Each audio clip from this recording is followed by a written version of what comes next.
বাড়িতেই দোকানের মতো ধোকলা তৈরি করে ফেলুন। একটি পাত্রে 1 কাপ জল, হাফ চামচ লবণ, 1 চামচ চিনি ও হাফ লেবু দিয়ে মিশিয়ে তার উপরে 1 কাপ বা 250 গ্রামের মতন বেসন ছেঁকে সামান্য হলুদ গুলে নিয়ে 10 মিনিট রেখে দিন।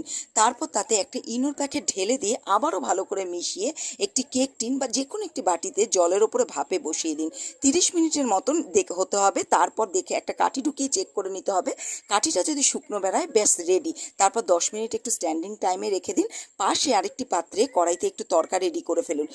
2 চামচ সাদা তেলের মধ্যে হাফ চামচ কালো সর্ষে কারি পাতা থাকলে ভালো, তার উপরে হাফ চামচের মতো লবণ, 2 চামচ চিনি আর 1 কাপ বা হাফ কাপের মতন একটু জল, ধনে পাতা কুচি এবং লেবুর রস দিয়ে সেই জলটাকে এবারে আপনি ধোকলার মধ্যে ঢেলে দিতে হবে।